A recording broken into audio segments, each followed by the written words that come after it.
In the 14th century, in the bustling, sun-baked heart of Timbuktu, a transaction is taking place that defies all modern economic logic. A blue-robed Tuareg merchant from the north, his face weathered by a lifetime in the desert, carefully places a heavy, gray slab of rock onto one side of a large bronze scale. Across from him, a trader from the Wangaran gold fields of the south watches intently. He opens a leather pouch and begins to pour a stream of gleaming, glittering gold dust onto the other pan. The crowd is silent. The golden stream continues until finally the beam settles, perfectly level. The rock is salt. In what world is a common slab of salt worth its exact weight in pure gold? The answer lies in the story of how the world's deadliest desert forged some of its richest empires. It is a story of an economy built on two kinds of gold, one yellow and one white. To understand this extraordinary transaction, we must envision two worlds, separated by the greatest and most terrible wilderness on Earth, the Sahara. To the north lay the world of the Mediterranean, the lands of North Africa, rich in history, texts, and a seemingly limitless resource, salt, harvested from the sea and cut from the earth in vast ancient mines. To the south, below the crushing expanse of the Sahara, in the region known as the Sahel, lay the kingdoms of West Africa. This was a land blessed with the most abundant gold sources of the ancient world, a river of wealth that would eventually flood the treasuries of Europe. But this land was cursed by a fatal geological scarcity. It had no salt. For the people of West Africa, this was not a matter of taste, it was a matter of life and death. In a hot climate, the human body loses salt through sweat at a dangerous rate. It is essential for survival, for preserving food in a world without refrigeration, and for the health of livestock. This absolute biological imperative for salt in the south, met by the insatiable economic demand for gold in the north, created the conditions for one of the most extreme and most lucrative routes of ancient trade in human history. This investigation will frame the Sahara not as a barrier that divided these two worlds, but as a vast sandy ocean that connected them. We will map the perilous routes that formed the arteries of this trade, a journey of thousands of miles across a landscape where a single wrong turn meant death. We will show how mastery of this trade and the revolutionary technology of the camel caravan that made it possible forged the colossal West African empires of Ghana and later Mali, civilizations of staggering wealth and complexity. Our journey will take us to the otherworldly salt mines in the deep desert, where entire cities were built from blocks of salt. We will uncover the secretive gold fields of the south, whose locations were the most closely guarded secrets of the age. We will deconstruct the logistical genius of the great camel caravans, some numbering over 10,000 animals, the true ships of this desert sea. We will explore the magnificent courts of the Ghanana, a king who commanded an army of 200,000 men, and witnessed the legendary inflation-causing pilgrimage of Mansa Musa, the richest man in human history. Finally, we will witness the arrival of a new technology, the European caravel, that would bypass this desert highway, shatter this ancient economy forever, and begin a new and more brutal chapter in the continent's history. This is the story of how a basic human need for a simple mineral was transformed into a force of empire building, creating a sophisticated economy of unimaginable wealth, and proving that the deadliest wilderness on Earth could be the crucible for one of its greatest civilizations. To the modern mind, salt is the most mundane of minerals. It is a cheap, ubiquitous commodity, a simple flavoring to be sprinkled on food, its presence on every table taken for granted. To comprehend the trans-Saharan trade, we must first unlearn this modern indifference. We must travel back to a time and a place where salt was not a choice, but a biological necessity as vital as water itself. In the hot, humid, and salt-poor environment of West Africa, The lack of sodium chloride was a silent, lethal crisis. The intense, insatiable demand that launched 1,000 caravans and built a dozen empires was not born of a desire for luxury, but from a fundamental, non-negotiable imperative of human and animal survival. The entire glittering gold-for-salt economy was built upon a foundation of biochemistry. The human body is, in essence, a finely tuned electrical machine, and salt is its primary electrolyte. Sodium ions are critical for regulating the balance of fluids in our cells, for transmitting nerve impulses, and for the proper function of our muscles. Without it, the body simply ceases to function. In temperate climates, the average person's salt needs are easily met through a normal diet. But in the sweltering heat of the Sahel and the tropical regions of West Africa, the biological calculus changes dramatically. The primary mechanism for human cooling is sweat, and sweat is incredibly salty. A person performing hard labor in a hot climate can lose a staggering amount of sodium in a single day, far more than can be replaced by a typical diet of grains, tubers, and vegetables grown in the region's salt-deficient soil. This chronic salt deficiency would have manifested as a constant low-level health crisis. Symptoms would range from persistent fatigue, muscle cramps, and headaches to more severe and life-threatening conditions like heat stroke and organ failure. Infant mortality would have been terrifyingly high. People would have been lethargic, less productive, and more susceptible to disease. The ancient peoples of West Africa would not have understood the biochemistry, but they would have known the results. They would have seen that people who had access to salt were stronger, healthier, and more energetic. They would have craved it with a primal, instinctual hunger that we can barely imagine. This was not a culinary preference, it was a biological scream. The demand was not driven by the palate, but by the very cells of the body. This absolute inelastic demand was the southern engine of the trans-Saharan trade. This human need was amplified by an equally critical economic one, the health of their livestock. For the societies of the Sahel, cattle, sheep, and goats were a primary form of wealth, a walking bank account, and a vital source of protein and milk. But just like humans, these animals require salt to survive, especially in a hot climate. Without it, their growth is stunted, their milk production plummets, and they become susceptible to a host of diseases. The very prosperity of the entire pastoral economy was dependent on a reliable supply of this essential mineral. A chieftain's power was measured in the size and health of his herds, and the health of his herds was directly tied to his ability to acquire salt. Furthermore, in a world before refrigeration, salt was the single most important technology for food preservation. The ability to salt and dry meat, or fish, was a revolutionary innovation. It allowed for the storage of surplus food from a successful hunt or a good fishing season, creating a buffer against times of famine. It allowed for the creation of lightweight, non-perishable, high-protein rations that could sustain travelers, merchants, and most importantly, armies on the march. A society without access to a surplus of salt was a society that lived on the permanent edge of starvation, unable to store its food and unable to project its power beyond the immediate vicinity of its villages. The control of salt was, therefore, the control of food security itself. This lethal scarcity is what created the astonishing value proposition of the salt for gold trade. The people of West Africa were surrounded by the world's most abundant sources of gold.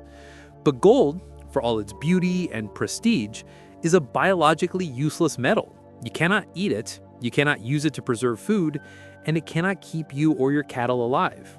In the hierarchy of needs, when survival is on the line, salt is infinitely more valuable than gold. The willingness of the West African kingdoms to trade their seemingly limitless supply of a precious metal for what we consider a common rock was in fact a perfectly rational and life-sustaining economic decision. They were trading a superfluous luxury for an essential instrument of survival. It was this stark, dramatic imbalance in the distribution of two of Earth's most vital commodities, one biologically vital, the other economically vital, that created the immense gravitational pull for the most challenging route of ancient trade in human history. Every great trade route begins with a source, a point of origin, where a valuable commodity is extracted from the earth. For the trans-Saharan trade, that source was not on the shores of the Mediterranean, but deep within the Sahara itself, in some of the most remote and inhospitable locations on the planet. These were the great salt mines, the sebkhans of the deep desert, places like Tagaza and later Taudeni. These were not cities in the conventional sense. They were brutal, sun-scorched industrial outposts dedicated to a single, grueling purpose: the quarrying of white gold. The journey to these mines was a perilous undertaking, and life there was a testament to human endurance. This was the northern fountainhead of the salt-for-gold economy, a place where the wealth of empires was hewn, block by painful block, from the desiccated floor of the earth. Imagine a landscape bleached of all life and color. Tagaza, one of the earliest and most important of these salt mines, was located in the absolute heart of the desert, a journey of 20 days by camel from the nearest settlement of any significance.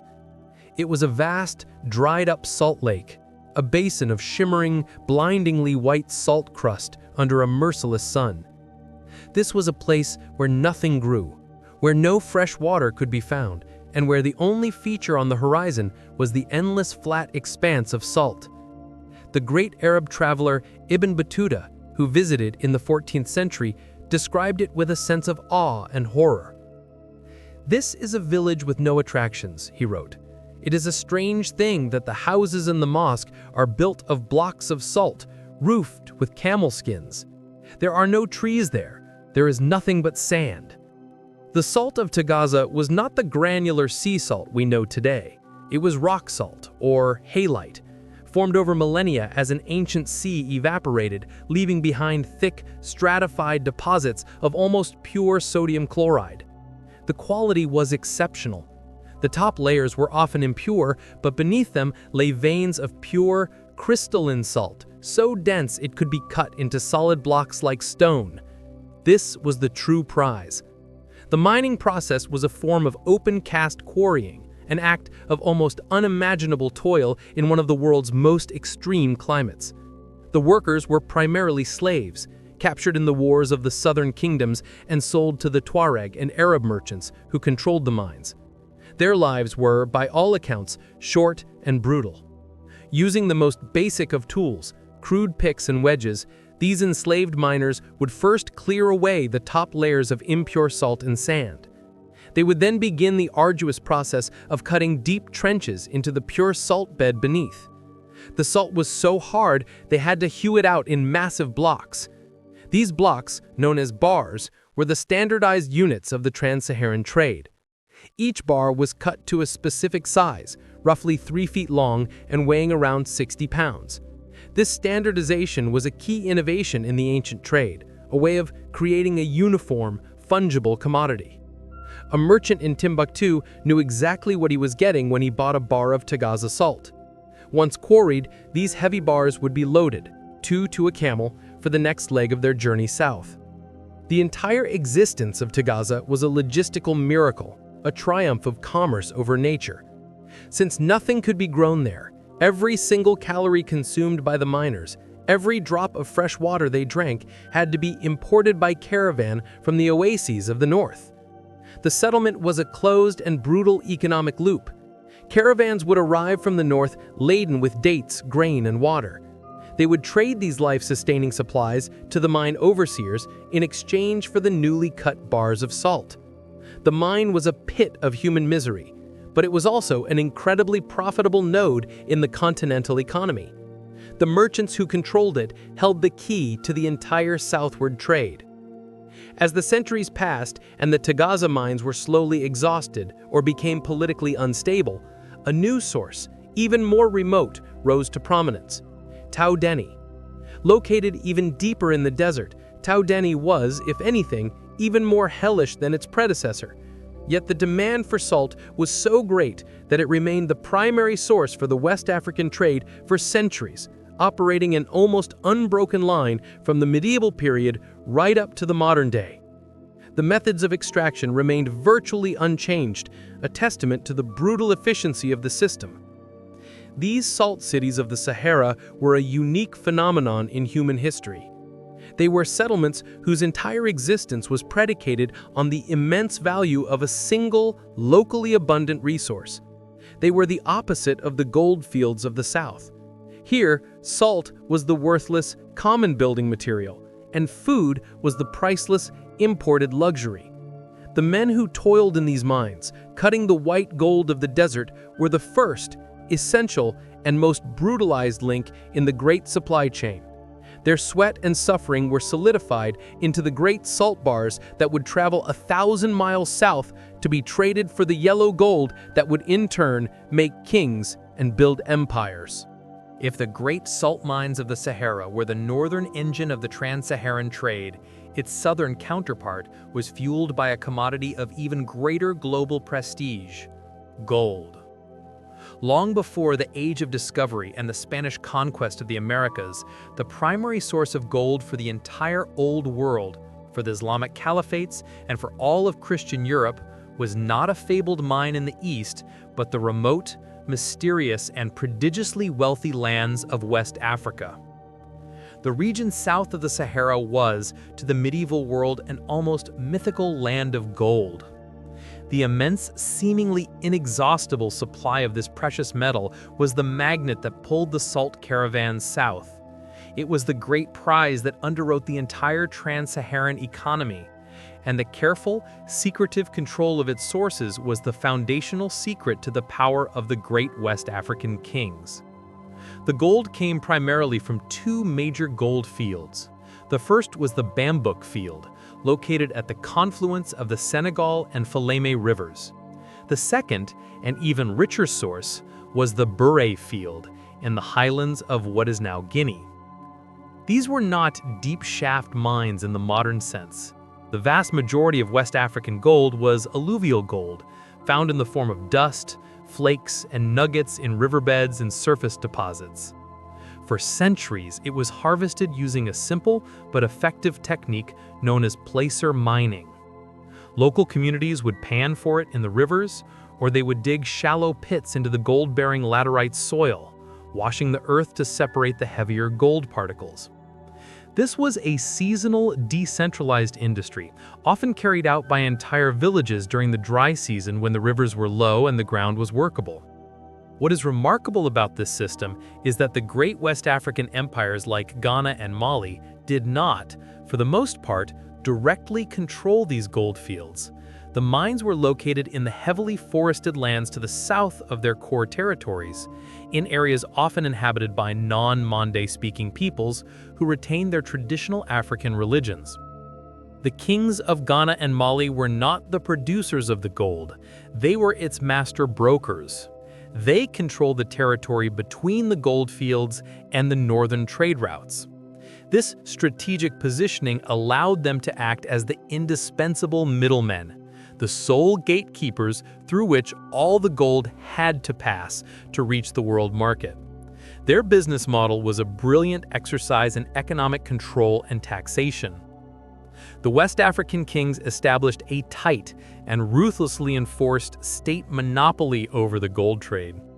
The Arab geographer al-Bakri, writing in the 11th century, provides a stunning account of how the king of Ghana managed this monopoly.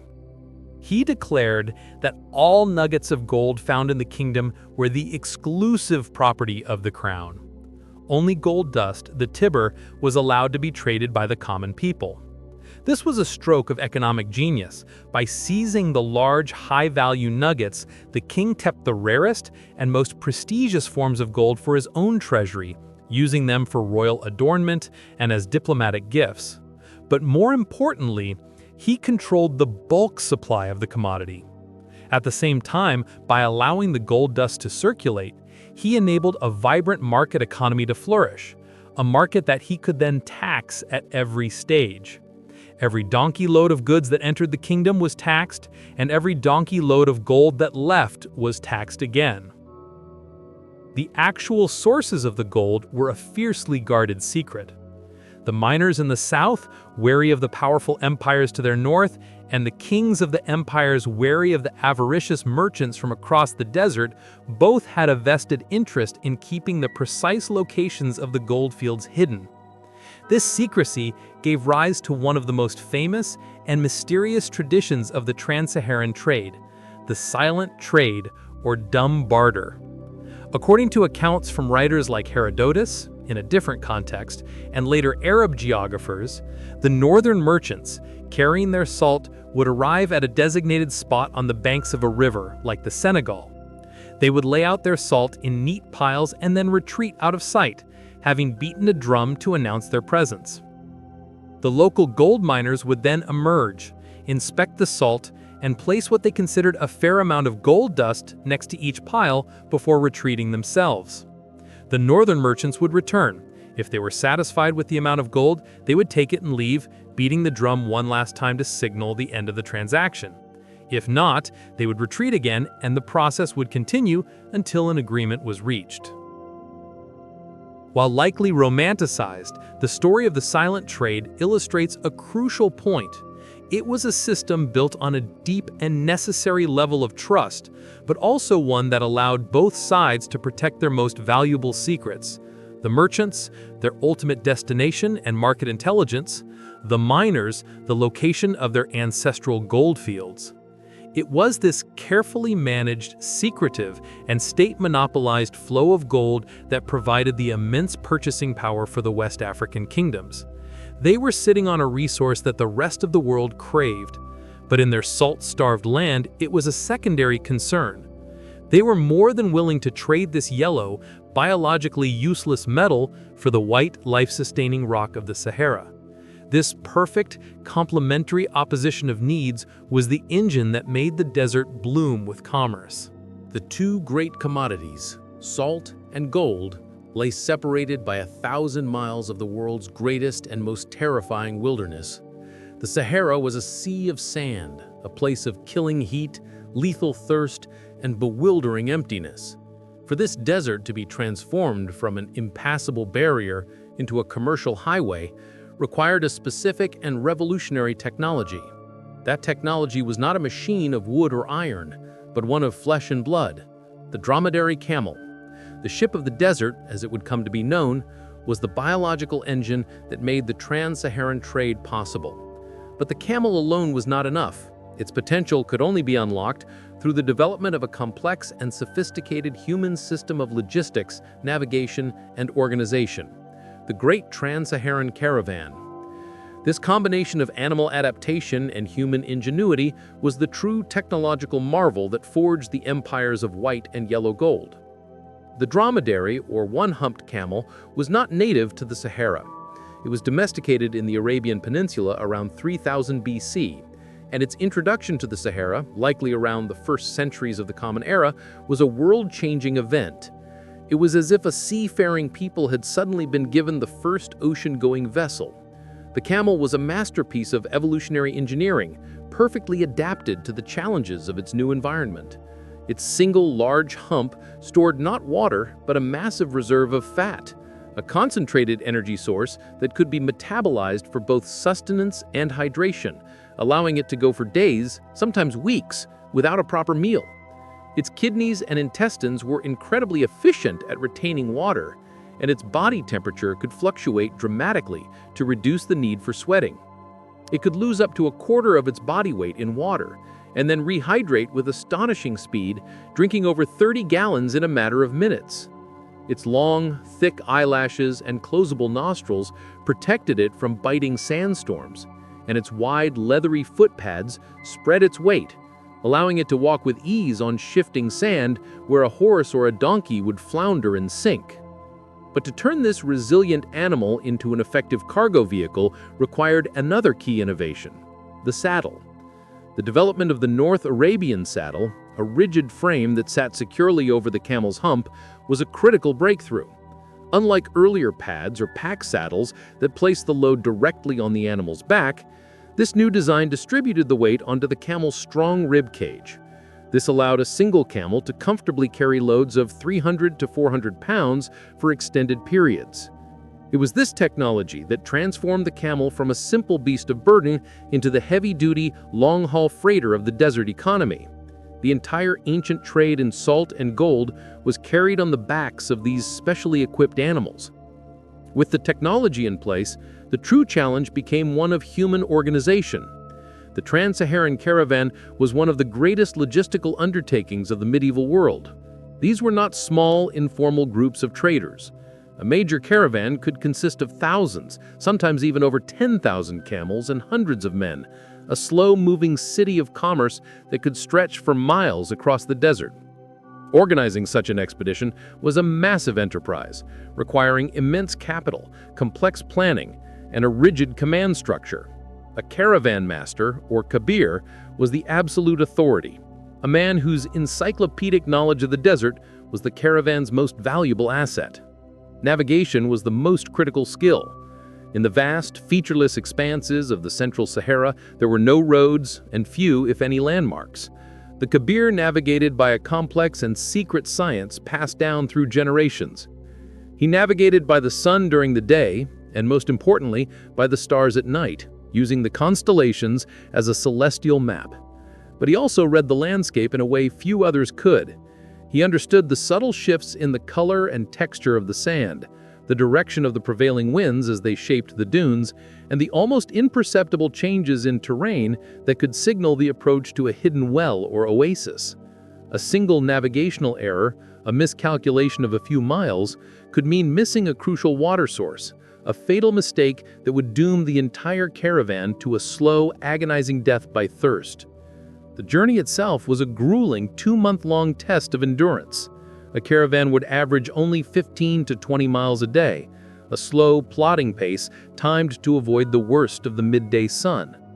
The daily routine was one of iron discipline, beginning before dawn and ending after sunset. The risks were immense. Aside from the constant threat of dehydration, there was the danger of sandstorms that could completely disorient the caravan and bury its members alive. And then there was the human threat, the risk of attack by nomadic raiders who saw the slow-moving, wealthy caravans as a tempting prize.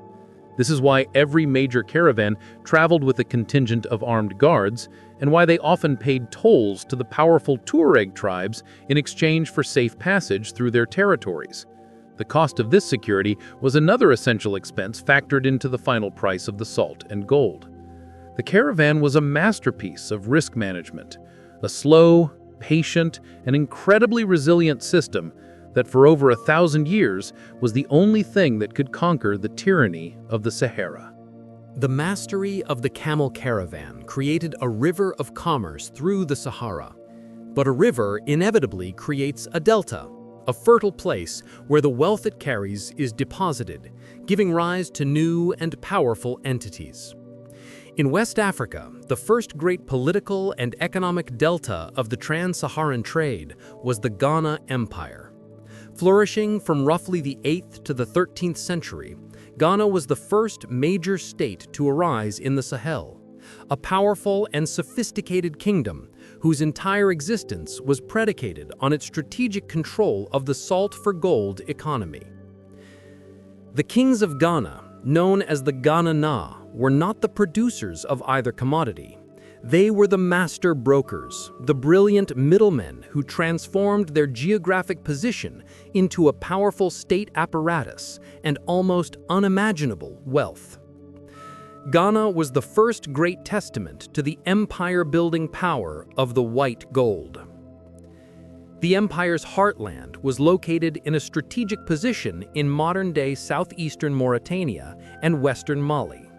It sat directly between the salt mines of the Sahara to the north, the gold fields of Bambouk to the south, and the Great Bend of the Niger River to the east, which provided a vital source of water and local transport. This location gave them absolute control over the southern terminus of the most important trans-Saharan trade routes. No salt could come south, and no gold could go north without passing through their territory and submitting to their authority. This geographic chokehold was the foundational asset of the entire Ghanan state. They did not need to conquer the salt mines or the gold fields. They simply needed to sit on the road between them. And, like the Parthians on the Silk Road, they grew rich by taxing the flow. Our most vivid descriptions of the Ghana Empire at its height come from the Arab geographers and chroniclers of the medieval Islamic world, who were fascinated by this powerful, gold-rich kingdom on the edge of their known world. The Andalusian writer al-Bakri, in his book of Roads and Kingdoms from the 11th century, provides a breathtaking, if second-hand, account of the splendor of the Ghana court. He describes the king, the Ghana Na, holding an audience in a domed pavilion, around which stand 10 horses covered with gold-embroidered cloth.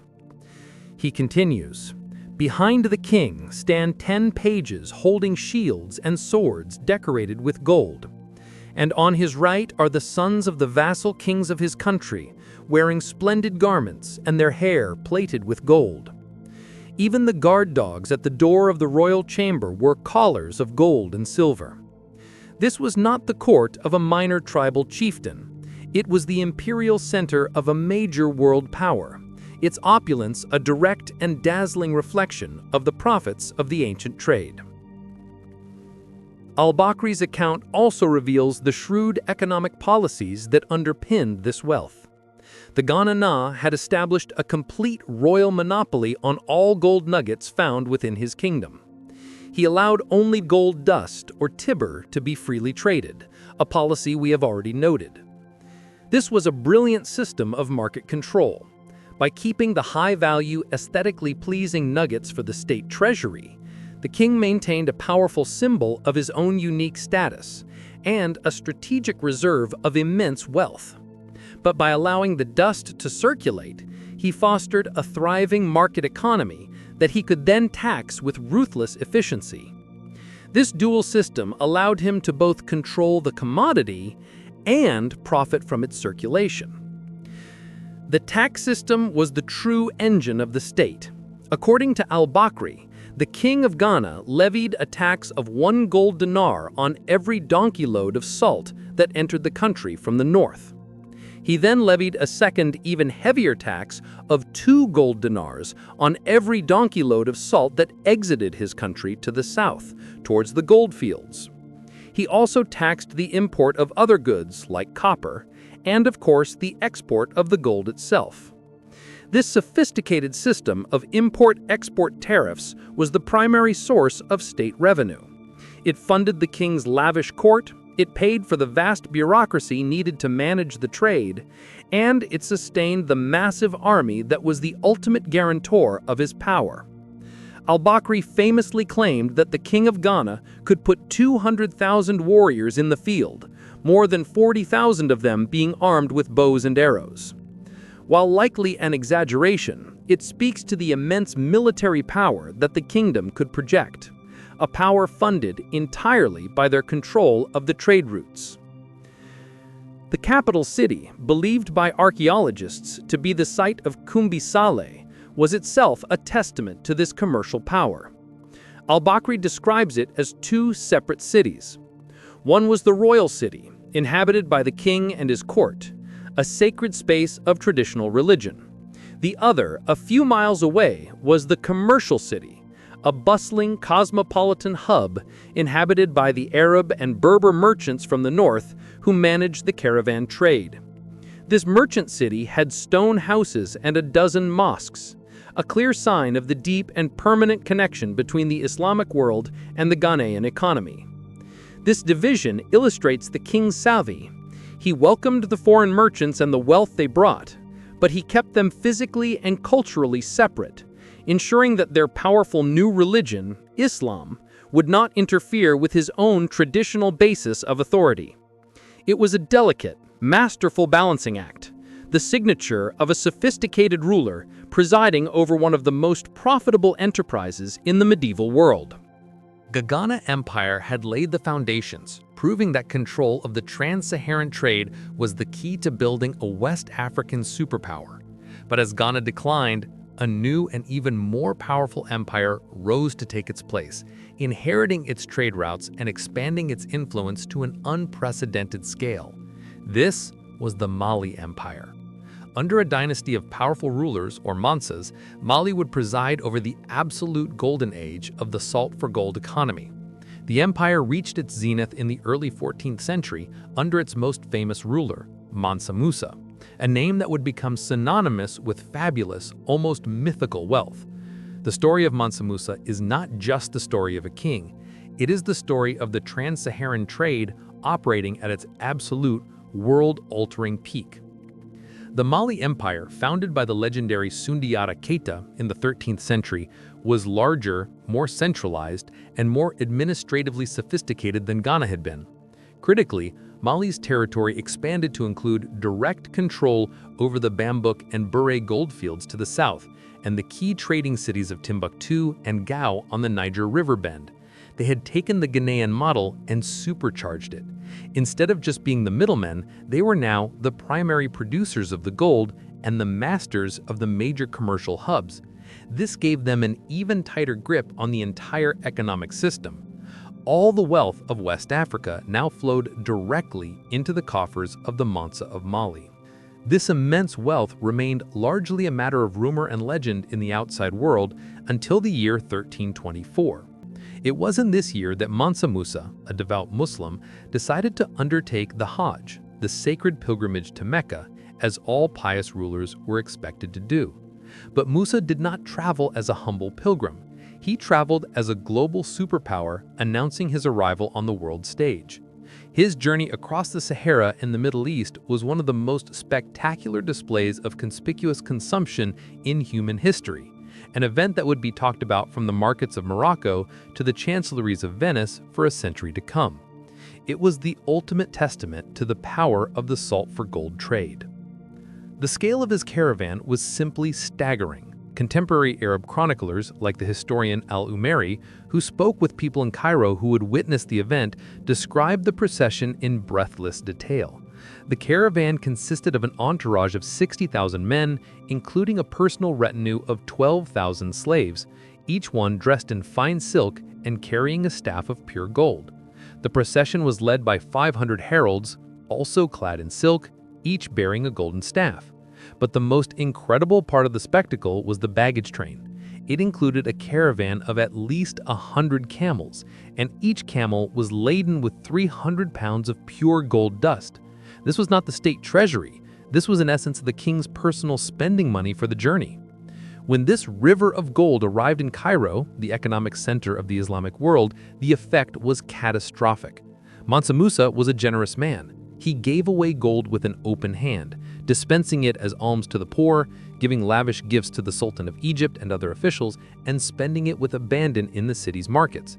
He poured so much gold into the Cairene economy that he completely overwhelmed the market.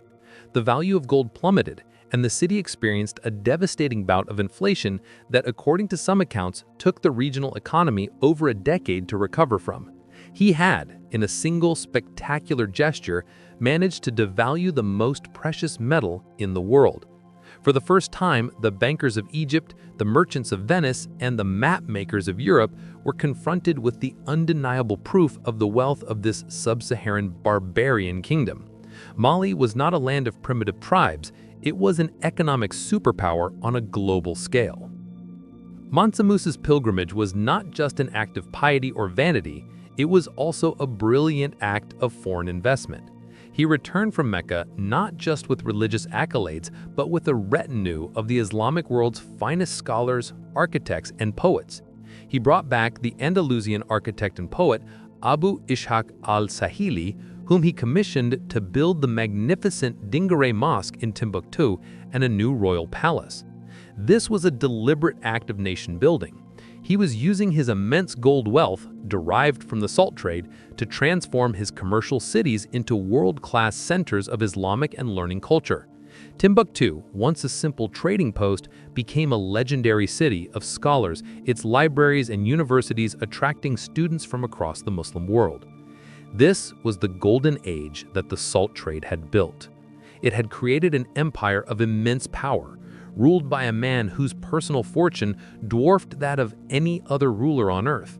It funded the creation of sophisticated cities that became centers of a vibrant intellectual and religious culture.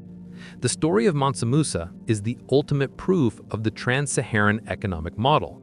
It demonstrates, in the most spectacular fashion imaginable, that the relentless, millennia-long European and Islamic demand for gold, when met by the relentless life-or-death West African demand for salt, could create a river of wealth so powerful it could alter the economies of distant nations and build one of the world's great civilizations. The great empires of Ghana and Mali were the bankers and brokers of the trans-Saharan trade. The salt miners in the north and the gold miners in the south were its producers. But the actual physical act of moving the goods across the Sahara, the most dangerous and logistically complex part of the entire economy, was the domain of a third, indispensable group of people.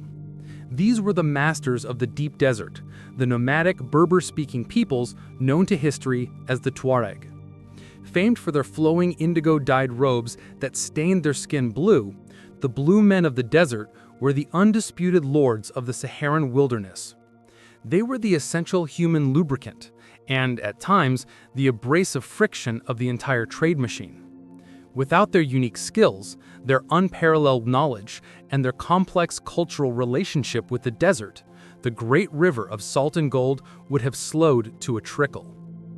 The Tuareg were not a monolithic entity, but a complex confederation of different tribes and clans, each controlling a vast swath of the Saharan landscape.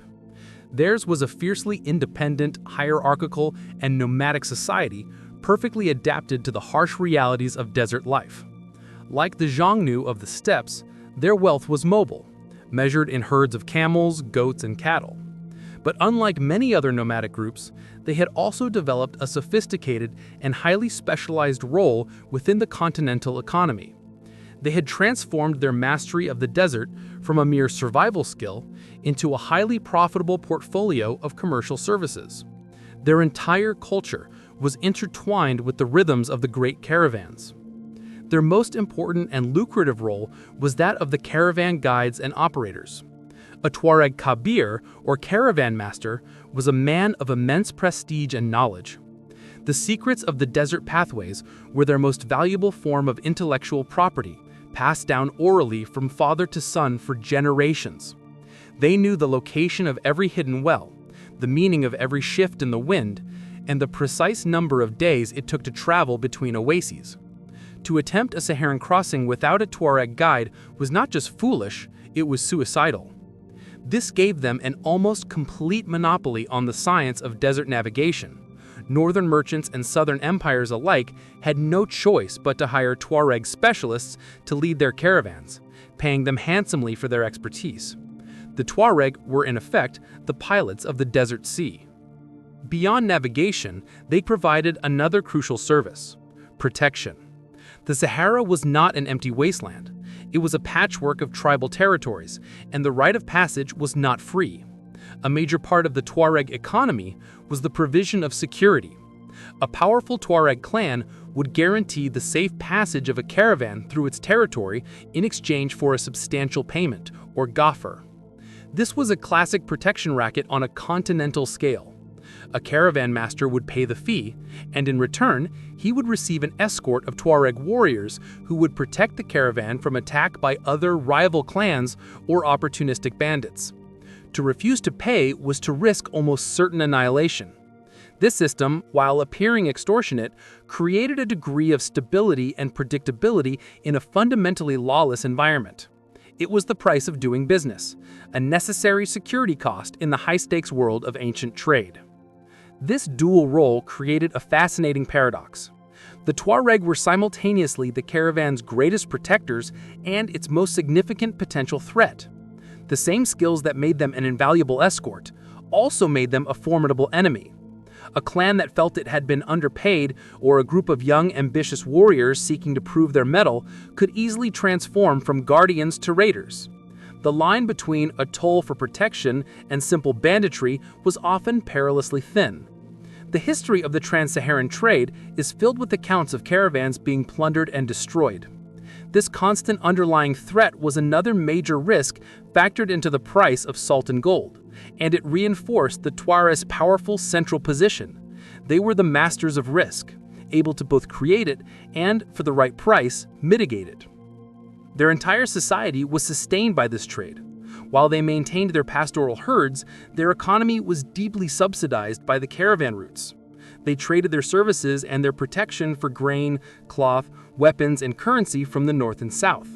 They also became major traders in their own right, especially in the movement of salt from the great mines like Tagaza, which were often under their direct control. The Tuareg were not just facilitators of the trade, they were active, powerful, and utterly indispensable participants. They were the human machinery of the desert crossing, a fierce, proud, and complex people who had turned the world's most forbidding landscape into their own personal and highly profitable domain. The great caravans that traversed the Sahara were freighted with a visible and immensely valuable cargo.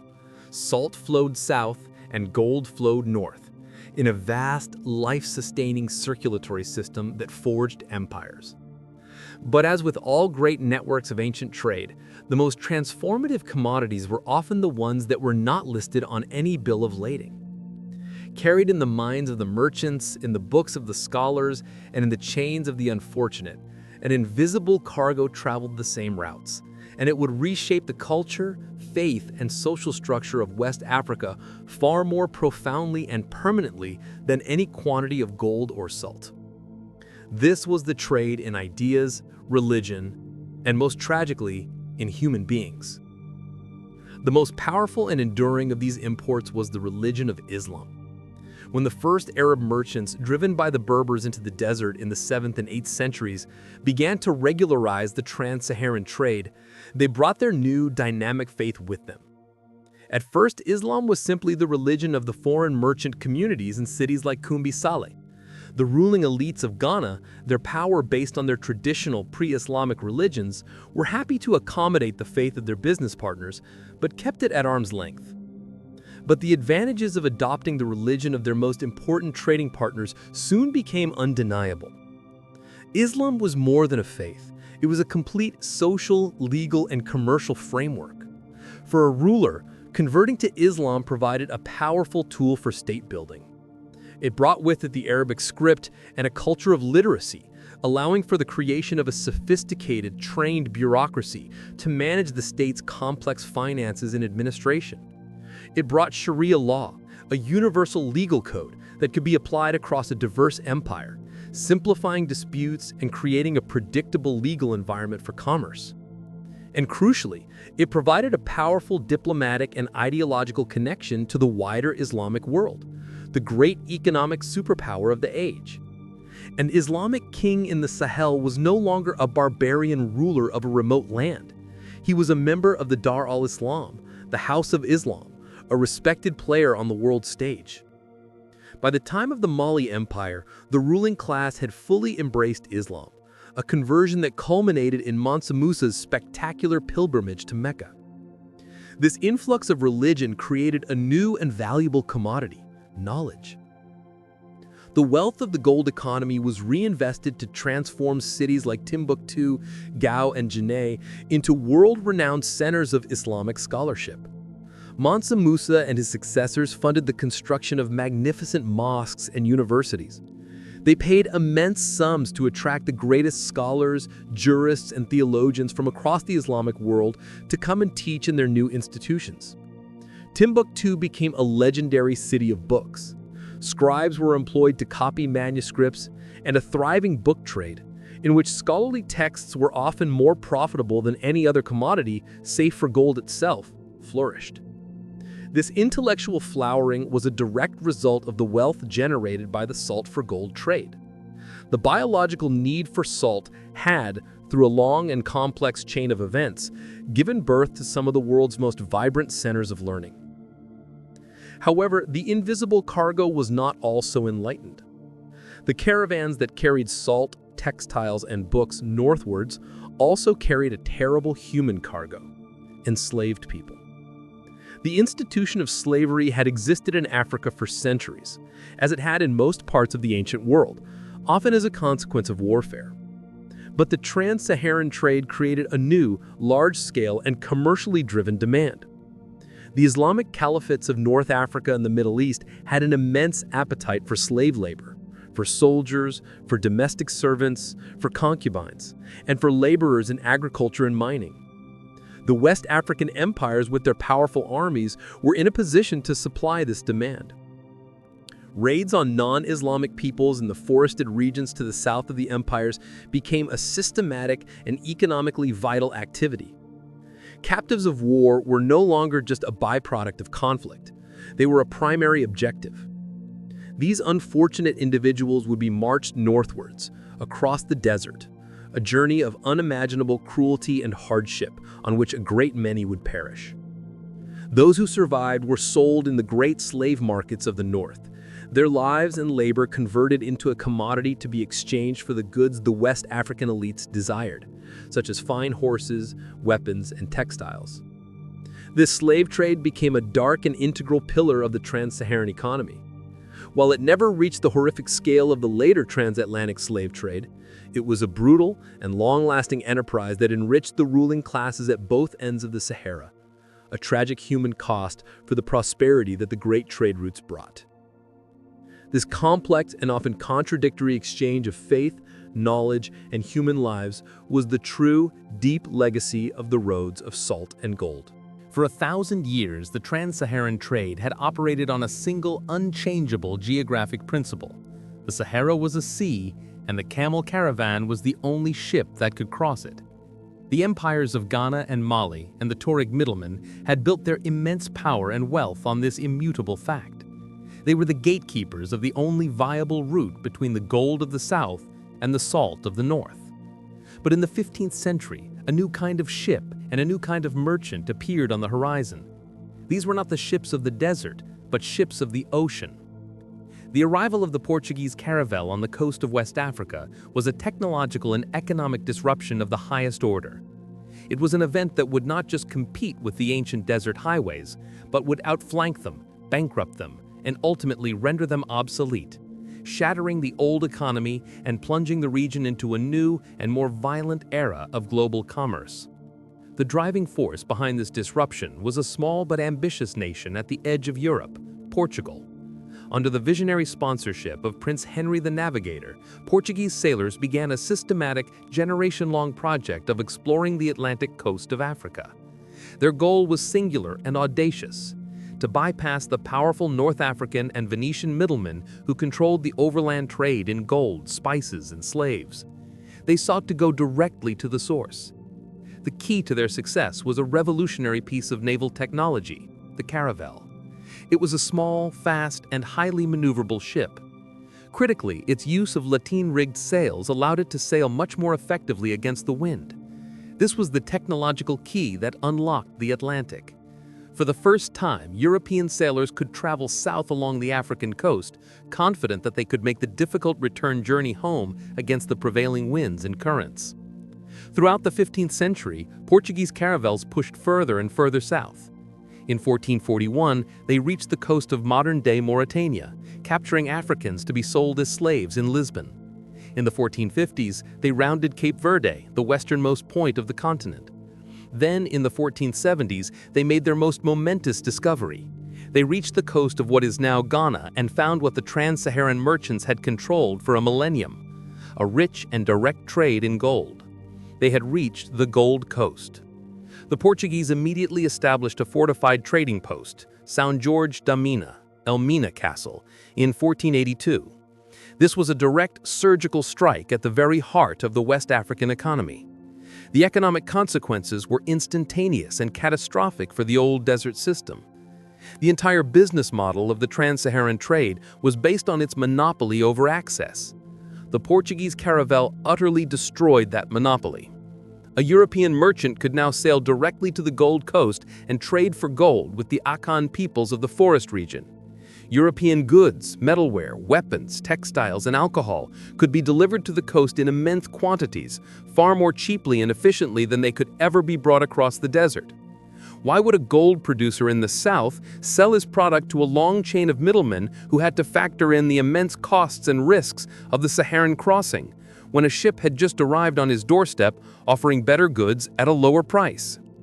The great river of gold that had once flowed northwards through the cities of Djenné and Timbuktu and into the hands of the Tuareg and the North African merchants was now diverted.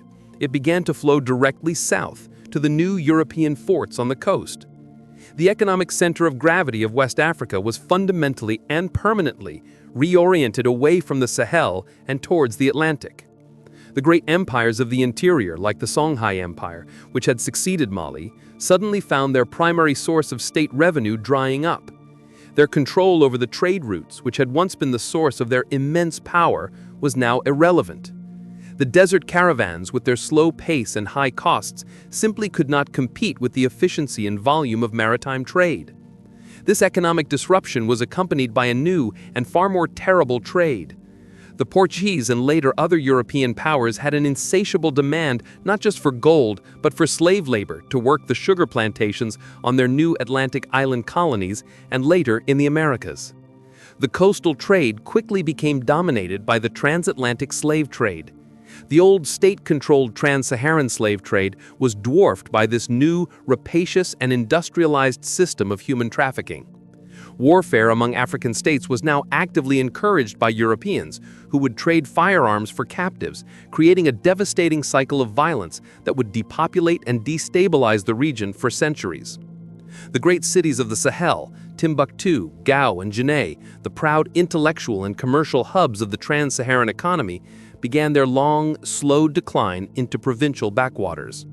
The caravans did not stop overnight, but they dwindled to a trickle, the salt trade now a shadow of its former glory.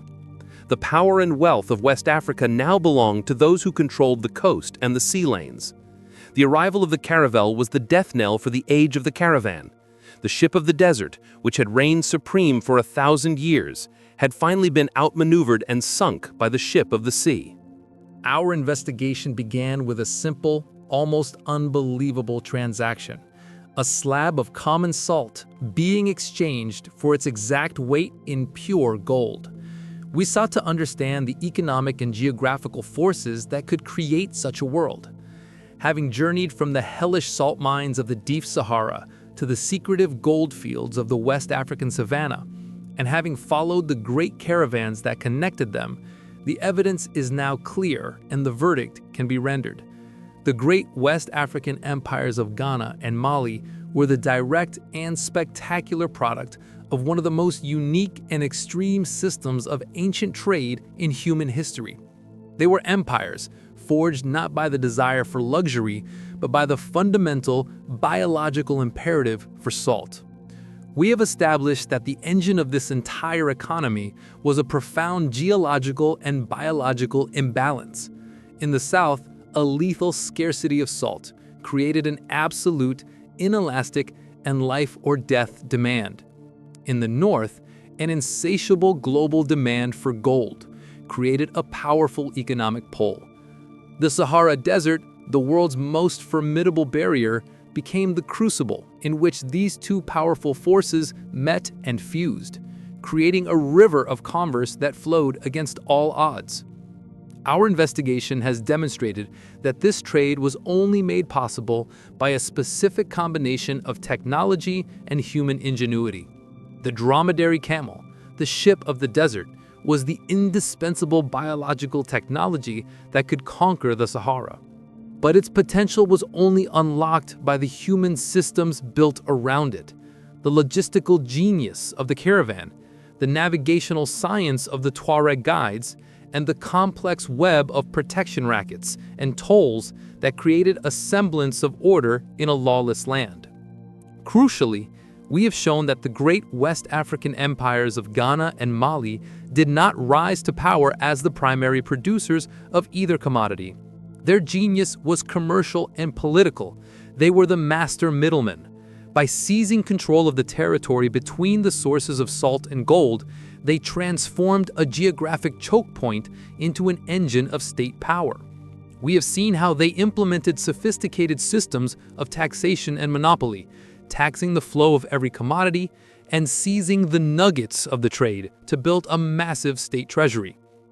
This wealth was then reinvested to create the lavish courts, powerful armies, and vibrant intellectual centers that made them the envy of the medieval world. The pilgrimage of Mansa Musa was not an anomaly. It was the ultimate expression of this system's staggering success. Therefore, the final conclusion of our investigation is this: the trans-Saharan trade was the foundational pillar of West African civilization for over a millennium. It provided the economic logic and the financial power for the rise of the first great empires of the Sahel. These were not primitive kingdoms, but complex, sophisticated states whose rulers were among the wealthiest and most powerful individuals on the planet. Their power, their culture, their very existence was a direct result of their masterful control over an economy born from a simple, desperate thirst for salt. The empires of white gold were, in the final analysis, built on a biological necessity. The great camel caravans, the lifeblood of a continent for 1,000 years, have faded into the desert sands.